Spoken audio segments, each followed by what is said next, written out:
अब नासिक के एक प्रसिद्ध स्थान पर हम पहुंच चुके हैं जिसका नाम है तपोवन। ये वही स्थान है जहां भगवान श्री राम वनवास काल में रहा करते थे।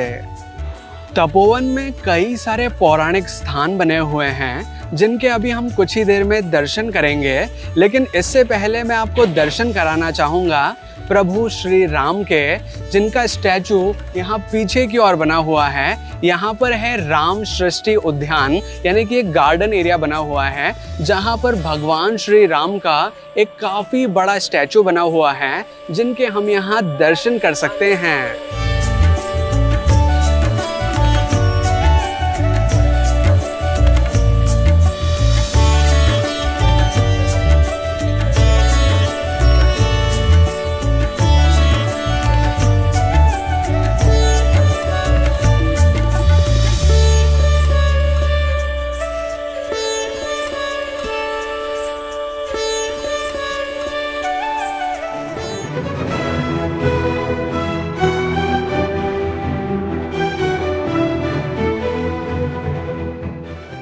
तपोवन में अब हम आ चुके हैं श्री लक्ष्मण जी शेष अवतार मंदिर में, जो कि लक्ष्मण जी का एक मंदिर है और इस स्थान का एक पौराणिक महत्व भी है, क्योंकि यही वो स्थान है जहां पर लक्ष्मण जी ने शूर्पणखा की नाक काटी थी।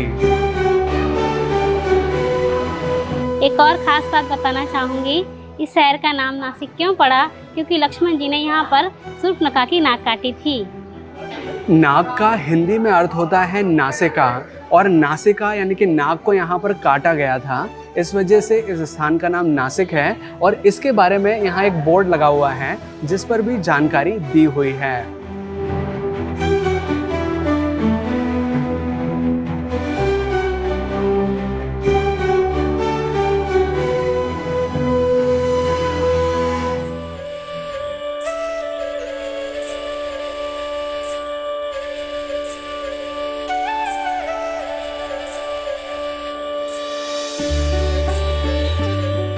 अब हम श्री लक्ष्मण जी शेषनाग मंदिर के पास में आ चुके हैं और यहाँ से भगवान के दर्शन कर सकते हैं।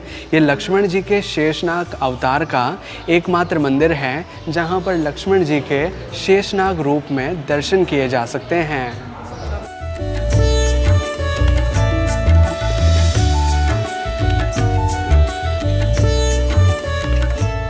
जय श्री राम। ये क्षेत्र का नाम तपोवन है।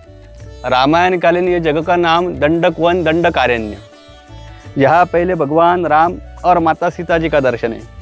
ये ब्रह्मा जी का, शंकर जी का और विष्णु जी का, ब्रह्मा विष्णु और महेश तीनों ही देवता के तीनों कुंड बने हैं। अग्नि तीर्थ, मुक्ति तीर्थ, सीता तीर्थ, माता सीता स्नान करने की जगह सौभाग्य तीर्थ सीता कुंड कहते हैं। सामने सीता माता के दो संतान लवकुश यहाँ नासिक में आए नहीं थे, लवकुश का दर्शन दिखाया गया है। सीता तीर्थ का महत्व है वंश परिवार, इसलिए लवकुश का दर्शन दिखाया है। नीचे है बाद में कपिल मुनि जी का आश्रम। कपिल महामुनि तपस्या करके नदी लाए है, कपिला नदी है।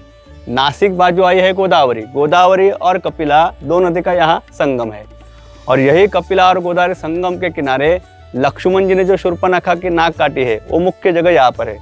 जब बारिश में गोदावरी को पानी आ जाता है तब यहाँ का भगवान का स्थल पानी में डूब जाएगा, इसलिए ऊपर लक्ष्मण मंदिर में शूर्पणखा दिखाई गई है।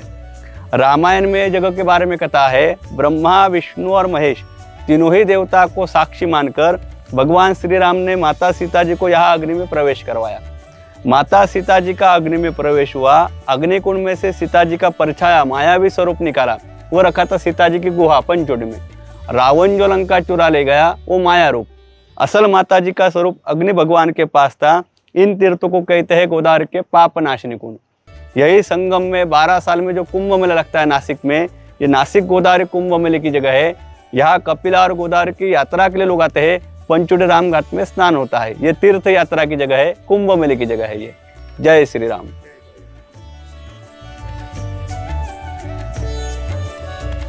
तपोवन में अब हम आ चुके हैं संगम पॉइंट पर, जहाँ पर कपिला और गोदावरी नदी का संगम होता है।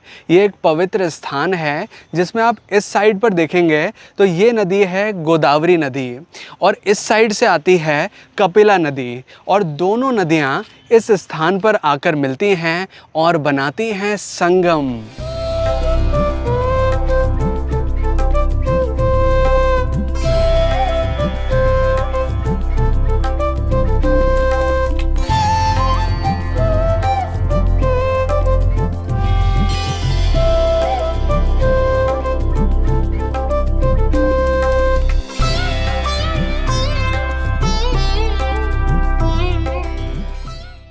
तपोवन में अब हम आ चुके हैं पर्णकुटी मंदिर में दर्शन के लिए। ये वही पौराणिक स्थान है जहां भगवान श्री राम वनवास काल में रहते थे।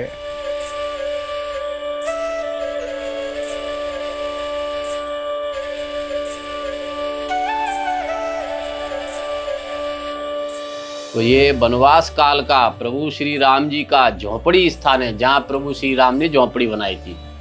यहाँ पे आए तो अगस्त्य महाराज ने प्रभु श्री राम जी को सारा वृतांत सुनाया। तो यहाँ खरदूषण 14,000 सेना के साथ रहता था। शूर्पणखा विचरती थी, मोहिनी रूप लेकर के घूमती थी। जो भी सुंदर पुरुष दिखता था उस पे मोहित होकर के शादी के लिए करती थी। तो यहाँ प्रभु श्री राम जी को भी देखा उसी टाइम पे, तुम सम पुरुष सम मोह सम नारी, है ना। तो भगवान से ऐसे वृत्ति की कि मेरे समान सुंदर स्त्री नहीं है, तुम्हारे समान सुंदर पुरुष नहीं है। तो यहाँ पे शूर्पणखा रहती थी। तो अगस्त जी ने ही राम जी को सारा वृतांत बनाया, पूरा बताया।